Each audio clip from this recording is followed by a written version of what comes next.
കൂട്ടുകാർക്ക് നല്ലൊരു രാത്രി ആശംസിച്ചുകൊണ്ട് മാമ്പഴത്തിന്റെ പുതിയ വീഡിയോയിലേക്ക് സ്വാഗതം. നമുക്ക് ആദർശിന്റെ നയനയുടെ നാളത്തെ നല്ലൊരു പ്രമോ വിശേഷം കണ്ടാലോ. അങ്ങനെ നവ്യക്ക് മനോധൈര്യം കൊടുക്കുകയാണ് നയന. ചേച്ചി വിഷമിക്കൊന്നും വേണ്ട കേട്ടോ, അവന്റെ കള്ളത്തരം നമുക്ക് പൊളിച്ചെടുക്കാം. ചേച്ചി ഒരു കാര്യം ചെയ്യ, ചേച്ചി എന്റെ കൂടെ വരാൻ പറയണ. അല്ലേ എങ്ങോട്ടാ? അതൊക്കെ ഞാൻ പറയാം, ചേച്ചി കൂടെ വരാനും പറഞ്ഞുകൊണ്ട് നവ്യനെയും വിളിച്ചോണ്ടും കൂടി പോവാണ്. ഈ സമയത്ത് ആദർശ് ഓർത്തു, ഇവളിത് എങ്ങോട്ടാ ഈ പോണത്? എന്റെ ദൈവം, എന്തേലും ഏടാ കൂടെ ഒപ്പിച്ചു വെക്കാനാണോ?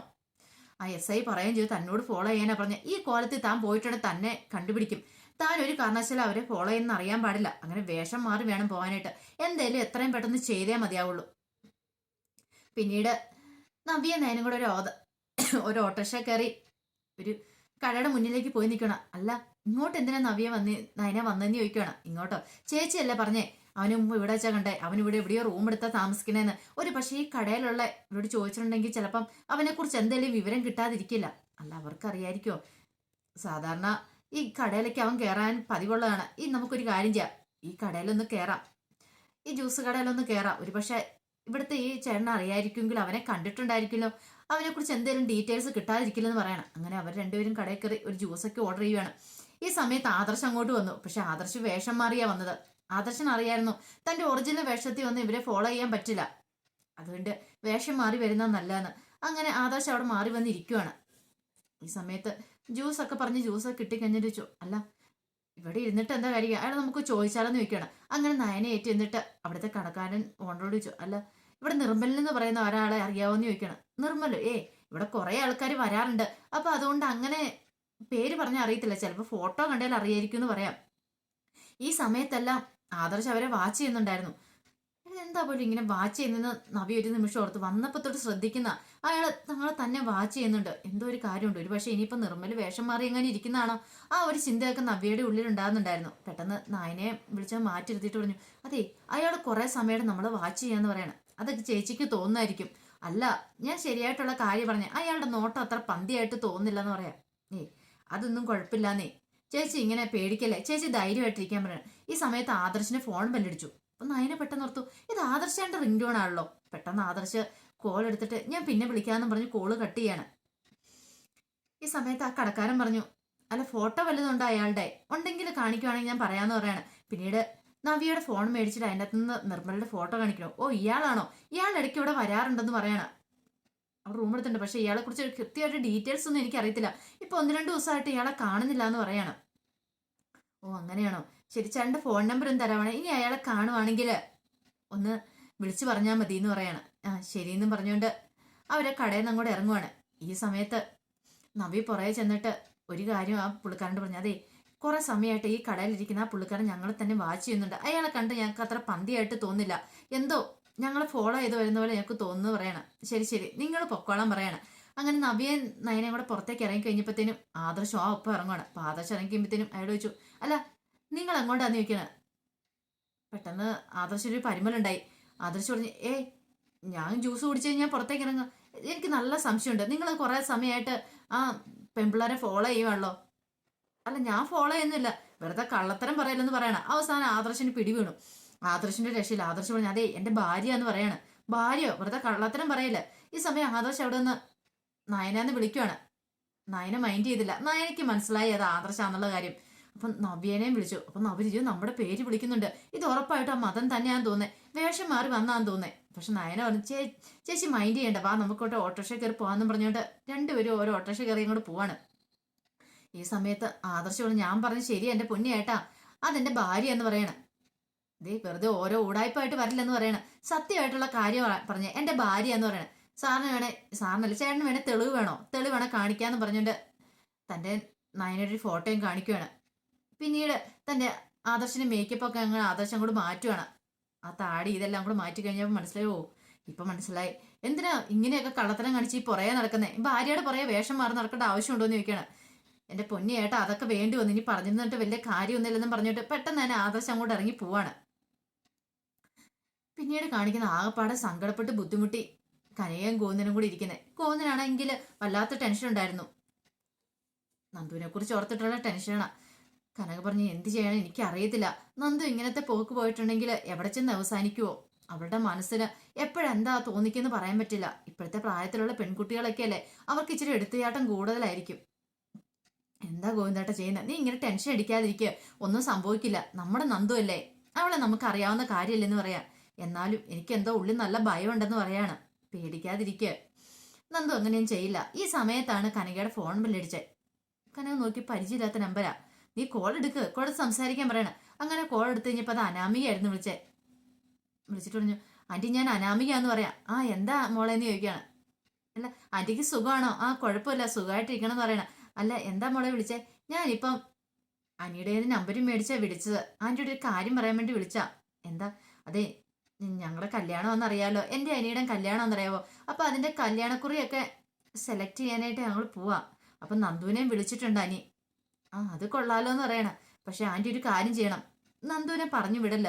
നന്ദുവിന് എന്തേലും പേരും പറഞ്ഞിട്ട് നന്ദുവിനെ ഇതിനകത്തുനിന്ന് ഒഴിവാക്കി തരണമെന്ന് പറയണം. പെട്ടെന്ന് കനയ്ക്കൊരു ഞെട്ടര. അതെന്താ മോളെ അങ്ങനെ പറഞ്ഞേ? നന്ദു വന്നിട്ടുണ്ടെങ്കിൽ നന്ദുവിനായിരിക്കും അവൻ കൂടുതൽ പ്രാധാന്യം കൊടുക്കുന്നത്. ഒരു പക്ഷേങ്കിൽ അവള് സെലക്ട് ചെയ്യുന്ന കാർഡ് എടുക്കത്തുള്ളൂ. എൻ്റെ അനിയുടെ കല്യാണമല്ലേ, അപ്പൊ എനിക്കൊരു പ്രാധാന്യമൊക്കെ വേണ്ടേ? ഞാനല്ലേ ഭാര്യയാൻ പോകുന്നയാള്. അപ്പൊ അതുകൊണ്ട് എൻ്റെ ഇഷ്ടത്തിന്റെ വിലയും തരത്തില്ല. ഒരേ ഒരു കല്യാണമല്ലേ ഉള്ളൂ. അപ്പം ആന്റി ഒരു കാര്യം ചെയ്യണം, അവിടെ ഒന്ന് പറഞ്ഞു വിടാതിരിക്കണം എന്ന് പറയണം. ശരി, അതേ ഉള്ളൂ, അതൊന്നും കുഴപ്പമില്ലെന്ന് പറയണം. പിന്നെ വേറൊരു കാര്യം കൂടെ ഉണ്ട് ആന്റി, ഒരു കാരണവശാലും ഇത് അനിയോ നന്ദു അറിയാൻ പാടില്ല, ഞാൻ ഇങ്ങനെ വിളിച്ചു പറയുന്നൊക്കെ. അറിയാലോ എന്ന് പറയണം. ശരി ശരി മോള് ധൈര്യമായിട്ട് ഫോൺ വെക്കാൻ പറയണം. പിന്നീട് ഇതിനെക്കുറിച്ചെല്ലാം ഗോവിന്ദനോട് പറയണം. എല്ലാം കേട്ട് കഴിയുമ്പോൾ ഗോവിന്ദൻ പറഞ്ഞു, ഇനിയിപ്പോൾ എന്ത് ചെയ്യും? സാരമില്ല, എന്തേലും വഴി ഉണ്ടാക്കാം, അവളെ പറഞ്ഞു വിടാതിരിക്കണം. എൻ്റെ ഭഗവാനെ ഇങ്ങനെ പോയിട്ടുണ്ട്, എനിക്ക് ആകെപ്പാടെ എനിക്ക് സമനില തെറ്റുവാന്ന് പറയണേ. ഒരു കാര്യം ചെയ്താലോ ഗോവിന്ദേട്ടാ, ഞാൻ കുറച്ചു ദിവസം അവിടെ പോയി നിൽക്കട്ടെ. എന്തിന്? അല്ല എനിക്കൊരു സമാധാനം കിട്ടണമെങ്കിലേ നീ അവിടെ പോയി നിന്നുകൊണ്ട് എന്തെങ്കിലും പ്രയോജനം ഉണ്ടോ കനയെന്ന് ചോദിക്കുകയാണ്. അല്ല ഇവിടെ ഗോവിന്ദേട്ടൻ നന്ദുവിനെ നോക്കിയിരുന്നു, അവിടെ ചെന്ന് ഞാൻ നിൽക്കുവാണെങ്കിൽ എനിക്ക് എന്തെങ്കിലും ഒരു നീക്കം ഉണ്ടെങ്കിൽ എനിക്ക് അറിയാൻ കഴിയും, അവിടെ നടക്കുന്ന കാര്യങ്ങളൊക്കെ അറിയാൻ കഴിയും. ഇനിയിപ്പം നന്ദു അവരുടെ വിവാഹം അങ്ങനെ മുടക്കാൻ എനിക്ക് വല്ല പ്ലാനും ഉണ്ടെങ്കിൽ അതൊക്കെ എനിക്ക് അറിയാൻ പറ്റുമല്ലോ. ഇപ്പൊ രാത്രി കിടന്നുറങ്ങിയിട്ടുണ്ടെങ്കിൽ എൻ്റെ മനസ്സിലേക്ക് ആ ചിന്തകളും ആ സ്വപ്നങ്ങളൊക്കെ വരുന്നത്. അതുകൊണ്ടാണ് ഞാൻ പറഞ്ഞത് ഞാൻ കുറച്ചു ദിവസം അവിടെ പോയി നിൽക്കാം. ഇനിയിപ്പം അനിയുടെ അനാമിയുടെ കല്യാണം കഴിയുന്നോടം വരെയെങ്കിലും എനിക്ക് സമാധാനം ആവില്ലെന്ന് പറയാണ്. എൻ്റെ കനക നീ എന്തൊക്കെ പൊട്ടത്തരയാ പറയണേ? നീ അവിടെ പോയി നിൽക്കാനായിട്ട് അവർ സമ്മതിക്കോ? അല്ല തന്നെ അവർക്ക് നിന്നെ കാണുന്ന തന്നെ ദേഷ്യമാ. ഇനിയിപ്പം നീയും കൂടെ അവിടെ പോയി നിന്നിട്ടുണ്ട് പാവം ആ നയനയുടെ ഉള്ള സ്വസ്ഥയും കൂടെ കളയും. അതുകൊണ്ട് വേണ്ട, അതിൻ്റെ ഒന്നും ആവശ്യമില്ല, ഒന്നും സംഭവിക്കില്ല എന്നൊക്കെ പറഞ്ഞ് ധൈര്യം കൊടുക്കുകയാണ്. പിന്നീട് വീട്ടിലേക്ക് വന്നിട്ട് നയന റൂമിൽ ഓരോ ജോലികളൊക്കെ ചെയ്തുകൊണ്ടിരിക്കുന്ന സമയത്താണ് ആദർശ് അങ്ങോട്ട് കയറി വരുന്നത്. ആദർശ് വന്നിട്ട് നിനക്ക് നന്നായിട്ട് അഭിനയിക്കാൻ അറിയാല്ലേന്ന് ചോദിക്കുകയാണ്. എന്താ ആദർശേട്ടാ? ഞാൻ എന്താ അഭിനയിച്ചേ? അല്ല നീ ഇന്ന് എന്നെ കണ്ടിട്ടെന്നാ ഞാൻ വിളിച്ചിട്ടെന്നാ മൈൻഡ് ചെയ്യാതെ പോന്നീന്ന് ചോദിക്കുകയാണ്. ആദർശേട്ടൻ വിളിച്ചോ? എപ്പോഴും? അല്ല പുറത്ത് വെച്ചോ? ഞാൻ ആദർശേട്ടനെ കണ്ടില്ല, വെറുതെ കള്ളത്തരം പറയല്ലെന്ന് പറയണം. ഏയ് ഞാൻ ആദർശേട്ടനെ കണ്ടില്ല. നീ ആ ജ്യൂസ് കട കയറി കഴിഞ്ഞപ്പോൾ ഞാൻ അവിടെ നിന്ന് നയനാന്ന് കുറെ വിളിച്ചായിരുന്നല്ലോ, നീ മൈൻഡ് ചെയ്തൊരു ഓട്ടോറിക്ഷ കയറി പോയായിരുന്നല്ലോ. ജ്യൂസ് കട വെച്ച് ആദർശേട്ടനെ ഞാൻ കണ്ടില്ല ആദർശേട്ടാ, അവിടെ വേറെ ആരോ ഒരാൾ വന്നിരിക്കുന്നുണ്ടായിരുന്നു. പക്ഷെ നമ്മളങ്ങനെ വെറുതെക്കാരെ ശ്രദ്ധിക്കേണ്ട ആവശ്യമില്ലല്ലോ, അതുകൊണ്ട് ഞങ്ങൾ പെട്ടെന്ന് പോന്നു. അത് ആദർശേട്ടനായിരുന്നു എന്ന് ചോദിക്കുകയാണ്. നയനയാണെങ്കിൽ ശരിക്കും ആദർശമായിട്ട് പണി കൊടുക്കുവേ. ആദർശാണെങ്കിൽ നല്ല ടെൻഷനായി. ആദർശം പറഞ്ഞു, നീ ഇനി കൂടുതൽ കളിയാക്കണ്ട, എനിക്ക് മനസ്സിലായി, നിനക്ക് മനസ്സിലായത്. ദേ ആദർശേട്ടാ വെറുതെ കള്ളത്തരം പറയില്ല കേട്ടോ, എനിക്കൊന്നും മനസ്സിലായില്ലെന്ന് പറയാണ്. പിന്നീട് രാത്രി ആവാൻ വേണ്ടി കാത്തിരിക്കുമായിരുന്നു. അപ്പൊ രാത്രി കാണണമെന്ന് ഇതും പറഞ്ഞിരിക്കുന്നത്. അങ്ങനെ സുന്ദരിയായിട്ട് ഒരുങ്ങി ഇറങ്ങി ചെല്ലണമെന്നാ പറഞ്ഞിരിക്കുന്നത്. ഈ സമയം അഭി നേരെ നിർമ്മലിന്റെ അടുത്തേക്ക് ചെല്ലുന്നുണ്ട്. നിർമ്മലിന്റെ അടുത്ത് എന്നിട്ട് പറഞ്ഞു, കാര്യങ്ങളൊക്കെ ഓക്കെ ആണല്ലോ, ഇന്ന് രാത്രിയിൽ അവളെ കാണാന്നല്ലേ പറഞ്ഞിരിക്കുന്നത്. അവളെ കാണുന്ന സമയത്ത് ഞാൻ ക്യാമറ തരാം, ആ ക്യാമറ വെച്ച് നീ കാര്യങ്ങളൊക്കെ കുറച്ച് ഷൂട്ട് ചെയ്യണം. നിങ്ങൾ രമ്മിൽ കാണുക മാത്രമല്ല, നീ അവൾക്ക് പൂ കൊടുക്കുന്നതിനോടൊപ്പം തന്നെ നീ അവളെ പിടിച്ചൊരു ഉമ്മയൊക്കെ കൊടുത്തേക്കണം. അതൊക്കെ ഷൂട്ട് ചെയ്യണം, കാരണം കൃത്യമായിട്ടുള്ള തെളിവുകൾ വേണമെന്ന് പറയാം. അതെ, അതൊക്കെ നടക്കുന്ന കാര്യമാണോ? അതൊക്കെ നടത്തണം. അവിടെയാണ് നിന്റെ കഴിവ്, അറിയാലോ. ഇത്രയും നാളും നമ്മൾ ഈ പ്ലാനൊക്കെ മുന്നോട്ട് പോയിക്കൊണ്ടെന്ന് അറിയാലോ, എന്തിനു വേണ്ടിയിട്ടാണ്. ഇനിയാണ് ഫൈനൽ സ്റ്റേജിലാണ്, ഇവിടെയാണ് നിന്റെ മിടുക്ക് നീ തെളിയിക്കേണ്ടത്. ഇന്ന് രാത്രി അവൾ വന്നു കഴിയുമ്പോൾ മാക്സിമം ഞാൻ പറയുന്ന സ്ഥലത്ത് തന്നെ നീ നിൽക്കണം. അവിടെ നിന്നാലോ എനിക്ക് കൃത്യമായിട്ടുള്ള കാര്യങ്ങളൊക്കെ കൂടുതൽ ഷൂട്ട് ചെയ്യാനൊക്കെ പറ്റുള്ളൂ. അതുകൊണ്ട് പറഞ്ഞൊക്കെ ഓർമ്മയുണ്ടല്ലോ എന്ന് പറയണം. ശരിയെന്ന് പറയണം. നിർമ്മലൊരു ചെറിയ പേടിയൊക്കെ ഉണ്ടായിരുന്നു. അല്ല പോലീസുകാർ വല്ലതും വരുവോ പിടിക്കുമോ അങ്ങനെ എന്തെങ്കിലും ചെയ്യുമോ, അവർ പോലീസ് വല്ല കംപ്ലൈന്റ് കൊടുക്കുക എന്തെങ്കിലും ചെയ്യുമോ, അതൊന്നും ഓർത്ത് നീ പേടിക്കണ്ട. ഇനിയിപ്പോൾ പോലീസ് വന്നാൽ പോലും നിന്നെ ഞാൻ രക്ഷിച്ചോളാം, നീ ധൈര്യമായിട്ടിരിക്കാൻ പറയാണ്. അങ്ങനെ രാത്രിയായി കഴിഞ്ഞപ്പോഴത്തേന് നയന പതുക്കെ എഴുന്നേറ്റു. ആദർശം നല്ല ഉറക്കത്തിലായിരുന്നു. പിന്നീട് പോയി നന്നായിട്ട് ഒരുങ്ങി ഇങ്ങ് വരുവാണ്. ഈ സമയത്ത് നവ്യ നയനിക്ക് വേണ്ടി കാത്തിരിക്കുന്നുണ്ടായിരുന്നു. രണ്ടുപേരും കൂടെ പുറത്തേക്ക് പോവാ. ഈ സമയത്ത് ആദർശം എഴുന്നേറ്റു. ഇവളെങ്ങോട്ടായി രാത്രി ഒരുങ്ങി പോന്നെ? ഒരു പക്ഷേ അവനെ കാണാനായിരിക്കുമോ? ആ നിർമ്മൽ എന്ന് പറയുന്നവനെ കാണാൻ രണ്ടുപേരും കൂടെ എന്തോ പ്ലാൻ ചെയ്തിട്ടുണ്ട്. അങ്ങനെ ആദർശനൊരു ടെൻഷനായി. ആദർശം നോക്കുമ്പോൾ രണ്ടും കൂടെ അങ്ങ് ഇറങ്ങി പോകുന്നുണ്ട്. ഇത് അവനെ പ്രതീക്ഷിച്ചിട്ടുള്ള പോക്ക് തന്നെ. എന്തോ ഒരു പ്ലാൻ നയനെ ചെയ്തിട്ടുണ്ട്. അപ്പൊ അതിനു വേണ്ടിയിട്ടുള്ള പോകുന്ന പോക്കാണ്. പെട്ടെന്ന് തന്നെ ആദർശ എസ് ഐനെ വിളിക്കുവാണ്. എസ് ഐനെ വിളിച്ചിട്ട് സാറേ കാര്യങ്ങളൊക്കെ ഇച്ചിരി പ്രശ്നത്തിലാന്ന് തോന്നേ. ഇതേ അവർ രണ്ടുപേരും ഇറങ്ങിയിട്ടുണ്ട്. എൻ്റെ ഭാര്യയുടെ അനിയത്തി ആ നിർമ്മലിനെ കൊടുക്കാനുള്ള എന്തോ പ്ലാനുമായിട്ടാന്ന് തോന്നേ. ശരിക്കും ആപത്തിലേക്കാ ചെന്ന് ചാടുന്നതെന്ന് തോന്നേ. സാർ ഒരു കാര്യം ചെയ്യാവോ? രണ്ട് പോലീസുകാരെങ്കിലും ഇങ്ങോട്ടൊന്ന് വിടാവോ? ഒരു പക്ഷെ എന്തേലും ആപത്തിലേക്ക് എന്നെ ആയിട്ടുണ്ടെങ്കിൽ എന്നെ കൊണ്ട് ചിലപ്പോൾ സാധിക്കില്ല എന്ന് പറയണം. ശരി ശരി ആദർശ ധൈര്യമായിട്ടിരിക്കുക. എന്ത് ചെയ്യാൻ പറ്റുമെന്ന് ഞാനൊന്ന് നോക്കട്ടെ എന്ന് പറയണം. പിന്നീട് ആദർശ് ഫോൺ വെച്ച് ഇവരുടെ പുറകെ തന്നെ പോവുകയാണ്. അപ്പം നോക്കിക്കഴിയുമ്പോഴത്തേനും ഗേറ്റ് കടന്ന് രണ്ടുപേരും കൂടെ അങ്ങ് മാറിപ്പോയി നിൽക്കുന്നുണ്ട്. അപ്പം നിർമ്മലിന് വേണ്ടിയിട്ടുള്ള വെയിറ്റ് ചെയ്തോളം നിൽപ്പായിരുന്നു. നിർമ്മലും വരുന്ന കാത്തിട്ട് അപ്പം നവ്യനെ പോലെ തന്നെ നയനെ ഒരുങ്ങി നിൽക്കുന്നേ. കാരണം ഒരു കാരണവശാലും താനാന്ന് അവന് മനസ്സിലായത് നിർമ്മലിന്. അപ്പം നയനെ പോയി നിന്നിട്ട് നവ്യനെ മാറ്റി നിർത്താനായിട്ടുള്ള പരിപാടിയാണ് കാഴ്ചവെച്ചിരിക്കുന്നത്. അപ്പോൾ അവരുടെ രണ്ടുപേരും പ്ലാൻ വിജയിക്കുകയോ ഇല്ലയോ, അതോ ഇനിയിപ്പം പോലീസുകാർ വന്ന് നിർമ്മലിനെ പിടിക്കുമെന്നൊക്കെ നമുക്ക് കണ്ടറിയാം.